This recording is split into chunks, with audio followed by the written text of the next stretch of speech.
In-nuqqas ta' investiment u pjanar fl-infrastruttura bat li l-pajjiżna 100 sena lura u issa l-poplu xeba jesperjenza kriżi wara l-oħra. Dan sostnih id-deputat tal-Partit Nazzjonalista Mark Anthony Sammut waqt id-dibattitu li kellu fil-programm Extra mal-Ministru Miriam Dalli fejn Sammut sqar li l-poplu qed jirrealizza li kien il-gvern ta' Robert Abela li ġab ir-realtà kera li qed ngħixu fiha. Id-deputat Nazzjonalista qal li l-poplu jinsab f'gad bit-traffiku kif ukoll bil-bini esaġerat li ma' kuljum li jgħaddi qed ikompli jiżdied u issa xeba wkoll miqtuħ tad-dawl jum wara l-ieħor. Ħanekwa tarax qalet il-Kamra tal-Kummerċ. Għandna nuqqas ta' pjanar, għandna nuqqas ta' viżjoni, għandna pajjiż nose diving l-isfel.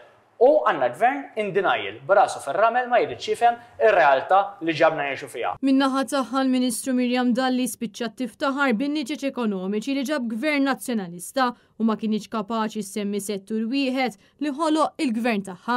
Niċeċ ekonomiċi ġodda mela m'għandniex għax daw jien ma nafx fejn jgħixu. Lesti microelectronics, wieħed mill-ikbar il-pharmaceuticals, iridu aktar xjenzati.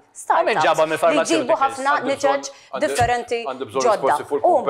Waqt dan id-dibattitu Mark Anthony Sammut qal li pajjiżna wasal sa dan il-punt kaġun tan-nuqqas ta' investiment u l-mudell ekonomiku li fassa l-gvern laburista, mudell li ġab miegħu splużjoni qawwija fil-popolazzjoni, tant li issa diversi setturi f'pajjiżna mhux qed ilaħqu ma' din iż-żieda.